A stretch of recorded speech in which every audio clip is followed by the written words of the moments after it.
Assalamualaikum warahmatullahi wabarakatuh. Perkenalkan, nama saya Indah Fadila Ulfa dari Akademi Farmasi Yana Susada Bangkalan. Di sini saya akan menjelaskan tentang metodologi penelitian. Apa itu populasi dan apa itu sampel? Tahukah Anda, hampir seluruh penelitian hanya dilakukan terhadap sampel, bukan kepada seluruh populasi. Namun, hasil penelitian atas sampel diberlakukan untuk seluruh populasi. Artinya, hasil penelitian terhadap sampel digeneralisis untuk dijadikan acuan populasi. Populasi adalah jumlah keseluruhan dari satuan-satuan atau individu-individu yang karakteristiknya hendak diteliti. Menurut Sugiono, populasi adalah suatu wilayah generalisasi yang terdiri dari objek atau subjek yang mempunyai kuantitas atau karakteristik tertentu yang ditentukan oleh peneliti untuk dipelajari dan kemudian diambil kesimpulannya. Itulah populasi. Jadi jumlah keseluruhan, jumlah apa yang ada di dalam subjek suatu penelitian yang hendak kita diteliti. Sampel adalah sebagian dari populasi yang diambil secara representatif yang bersangkutan atau bagian kecil yang diamati. Menurut Sugiono, sampel adalah bagian dari jumlah atau karakteristik yang dimiliki oleh populasi tersebut. Maka kata kunci dari sampel adalah bagian dari populasi. Alasan mengapa menggunakan sampel. Yang pertama, masalah waktu. Karena dengan sampel waktu akan semakin cepat, waktu semakin efektif, sehingga penelitian kita akan mendapatkan hasil yang maksimal dengan sampel. Yang kedua yaitu ukuran populasi. Populasi terlalu banyak tentu harus menjadi pertimbangan khusus bagi peneliti agar melakukan penelitian sehingga pengambilan data tidak harus pada seluruh populasi, maka dibutuhkanlah sampel karena populasi terlalu banyak. Yang ketiga yaitu masalah biaya. Masalah biaya juga mempengaruhi alasan bagaimana kita mengambil sebuah sampel, karena dengan sampel atau objek penelitian yang banyak tentu biaya yang banyak juga atau waktu yang banyak juga. Yang keempat, itu percobaan yang sifatnya merusak. Agar penelitian tertentu yang dalam suatu objek atau penelitian harus mengambil seluruh organ atau bagian tertentu dalam tubuh atau organ. Misalnya, kita mengambil darah. Tidak mungkin kan darah kita diambil seluruhnya. Otomatis kita ngambil bagian darah tertentu saja. Selanjutnya, masalah ekonomis. Masalah ekonomis tentu lebih ekonomis ketika kita menggunakan sampel. Selanjutnya, masalah ketelitian. Masalah ketelitian di mana seluruh populasi kita menggambarkan apa yang kita inginkan diteliti, tetapi dalam populasi itu ada informan atau subjek-subjek tertentu juga yang perlu kita ambil datanya, sehingga itulah yang melandasi pengambilan populasi. Dengan demikian, dengan seluruh ini, dengan sampel dapat menghemat waktu, biaya, tenaga. Hasil penelitian lebih akurat dan proses penelitian akan lebih mudah. Selanjutnya ada langkah-langkah pengambilan sampel. Nomor 1, tentukan target populasi. Kita harus menentukan target populasi atau objeknya yang jelas di mana kita akan meneliti. Yang kedua itu mendaftarkan seluruh elemen unit populasi. Artinya kita daftar dulu mulai sampai A sampai Z tentang seluruh unit populasi. Yang ketiga itu menentukan sumber informasi. Nah, sumber informasi ini penting sehingga dalam menentukan sumber informasi orang-orang tertentu yang akan kita ambil, yang kita jadikan sampel juga. Terus yang keempat itu menentukan jumlah anggota sampel. Menentukan jumlah anggota sampel dari sumber informasi itu kita harus jumlah berapa orang yang kita jadikan sampel sebagai sampel berikut. Selanjutnya yaitu menentukan teknik sampling.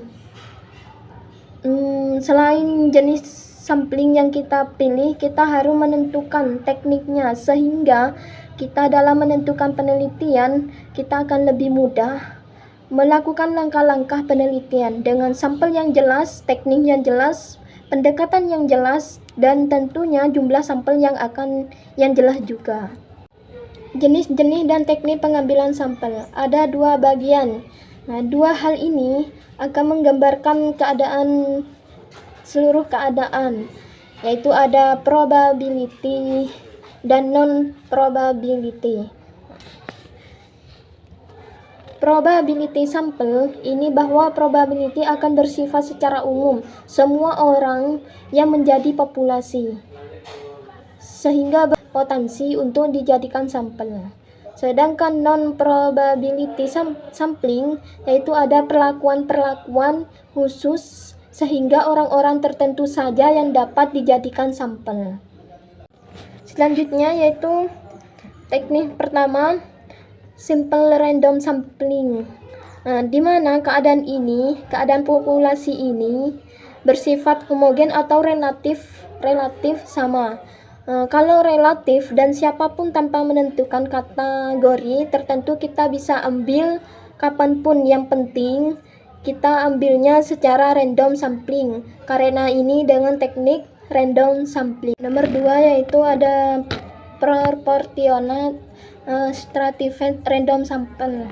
Artinya di mana populasi yang ada itu berstrata tetapi secara berprofesional. Misalnya di Bangkalan itu ada 1000 jumlah populasi. Dari 1000 itu ada 200 yang pernah kuliah D3. Terus SMP juga 200, SMA juga 200. Terus SD juga 200. Nah, mereka itu sama, maksudnya levelnya itu sama. Maksudnya berprofesional, maksudnya sama rata gitu.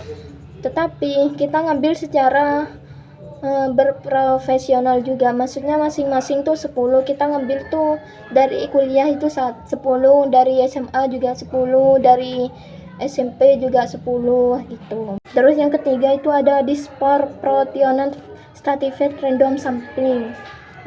Itu dimana digunakan untuk menentukan jumlah sampel bila populasinya berstrata tetapi kurang berprofesional. Maksudnya di sini itu contohnya yang sarjana hanya 300, kemudian yang SMA ada 500, SMP 700, berarti dia berstrata tetapi tidak berprofesional. Ketika kita melakukan sampel, kita harus memperhatikan proses-prosesnya. Terus cluster sampling atau area-area sampling, di mana area-area tertentu yang kita jadikan sebagai subjek penelitian. Misalnya di Jawa Timur kita tentukan dulu yang pertama bagaimana kotanya, bagaimana daerahnya. Dari beberapa daerah yang ada di Jawa Timur, kita akan meneliti, supamanya kita akan meneliti di Malang, di Sidoarjo, atau di Madura, atau di Tuban. Kita tentukan dulu, setelah itu kita tentukan kotanya. Dari yang Malang ini, yang khusus yang mana, apa di tengah kota, apa di pinggir kota, itu kita tentukan dulu. Maka kita tentukan lembaganya. Setelah kita menentukan lembaganya, yang terakhir, siapakah di dalam lembaga itu. Di dalam lembaga itu kita jadikan sampling, kita jadikan sampel, mengerucut pada lembaga, mengerucut pada peserta didik di dalam lembaga tersebut. Selanjutnya yaitu ada non-probability sampling. Ada sampling sistematis. Contohnya gini, ibaratnya kita memilih populasi sejumlah 1000 orang. 1000 orang itu kita memberi kodenya satu-satu dengan sesuai nomor urut 1 sampai dengan 1000. Kemudian dari 1 sampai 1000 yang berhak dijadikan sampel itu adalah setiap urutan nomor 2 atau kelipatan yang kedua atau ketiga, terserah. Yang kami contoh di sini, secara sistematis sampel ini akan mengambil orang-orang di nomor urut yang ketiga.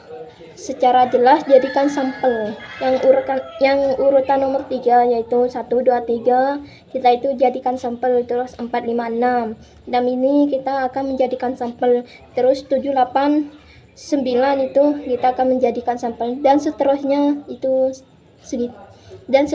begitu. Selanjutnya yaitu ada sampling kuota, penentuan sampel dari populasi yang mempunyai ciri-ciri tertentu sampai jumlah atau kuota terpenuhi. Maksudnya di sini kita misalnya 1000 orang, kita butuh hanya 50 orang. Nah, 50 orang itu apa? Seperti contoh di PPT ini 50 orang yang di bawah 50 tahun atau yang mengerti IT atau yang sedang mahir di bidangnya masing-masing. Maka 50 orang itu kita ambil sebagai sampel. Gitu, contohnya seperti itu. Selanjutnya yaitu ada sampel aksidental. Penentuan sampel berdasarkan kebetulan, secara kebetulan dengan peneliti yang dapat digunakan sebagai sampel bila cocok sebagai sumber data. Maksudnya di sini adalah misalnya kita terjun ke lapangan, kita hanya bertemu pada orang-orang tertentu, tetapi orang-orang yang kita temui itu representatif untuk dijadikan sampel karena hanya kebetulan, maksudnya ketemu orang aslinya. Selanjutnya yaitu ada sampling purposive, penentuan sampel dengan pertimbangan tertentu. Misalnya dari 1000 orang kita butuh ada pertimbangan tertentu bahwa kita harus berstrata S1, kemudian dia harus dapat kerja atau bagaimana. Jadi ada pertimbangan tertentu yang memang pertimbangan itu dijadikan variabel penelitian sampel. Selanjutnya yaitu ada sampel jenuh. Penentuan sampel bila semua anggota populasi digunakan sebagai sampel. Hal ini sering dilakukan bila jumlah populasi itu relatif kecil, kurang dari 30 orang. Istilah lain sampel jenuh adalah sensus, di mana semua anggota populasi dijadikan sampel. Selanjutnya yaitu ada snowball sampling. Artinya di mana pada saat kita melakukan penelitian, kita harus menentukan orang tertentu pada penelitian, tetapi seiring berkembangnya waktu, maka layaknya bola salju yang terus mengelinding, semakin lama semakin besar. Maka dari orang itu berkembang menjadi 2 orang, berkembang menjadi 6 orang, berkembang lagi menjadi banyak orang. Selanjutnya yaitu ada penentuan ukuran sampel. Penentuan ukuran sampel itu ada 4 macam. Yang pertama yaitu ukuran sampel. Ukuran sampel yang layak dalam penelitian adalah antara 30 sampai 5.000 orang. Terus yang kedua itu sampel berkategori. Misalnya contohnya pria dan wanita, maka jumlah sampel setiap kategori minimal 30 orang. Pria 30, wanita juga 30 gitu. Terus selanjutnya itu ada sampel berdasarkan jenis penelitian. Bila menggunakan analisis multivariat atau kolaborasi atau regresi berganda, maka sampel sama dengan jumlah variabel X10. Misalnya sampelnya ada 5, terus 5 dikali 10, 50. Terus ada 4 dikali 10, 40. Contohnya seperti itu. Terus selanjutnya yaitu ada sampel eksperimen sederhana. Dengan kelompok eksperimen dan kelompok kontrol, maka jumlah anggota sampel masing-masing antara 10 sampai 20. Yang kelompok eksperimen 10, yang kontrol 10 juga. Itulah ketentuan secara umum, tetapi para pakar sudah menentukan bagaimana menghitung sampel dengan rumus-rumus tertentu, yaitu menentukan ukuran sampel dengan rumus Slovin. Itu rumusnya N sama dengan N besar dibagi 1 ditambah N dan E kuadrat. Yang N kecil itu ukuran sampel, yang N besar itu populasi, yang E kuadrat itu persentase kesalahan pengambilan sampel yang diinginkan. Maksudnya setiap sampel itu pasti ada kesalahan, makanya dihitung. Di sini ada soal rumus Slovin. Misalnya kita ingin meneliti 1000 siswa Akademi Farmasi di Kota Bangkalan. Berapa siswa akfar yang harus kita ambil? Sedangkan E-nya itu 5% atau 0,5%. Kita masukkan rumusnya dan tentukan N-nya. N sama dengan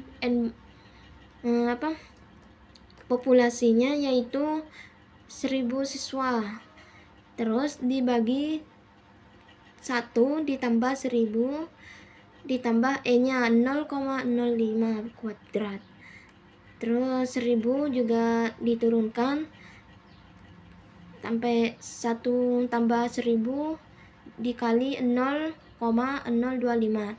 Nah, ini hasilnya dari pangkat 0,05, terus diturunkan hingga hasilnya itu 285, terus dibulatkan menjadi 286.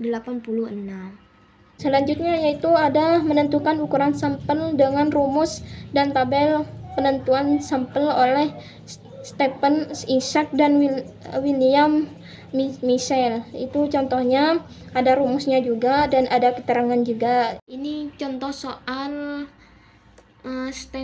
Stephen Isaac dan William Michel. Sini ini udah ditentukan, udah jawabannya sudah, dan tinggal kalian lihat.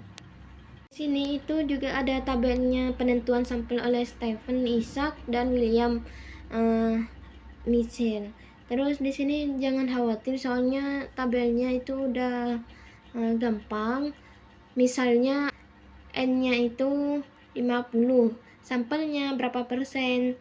Apa 1%, apa 5%, apa 10%? Kalau populasi 50%, terus sampelnya itu 10%, jadi itu 42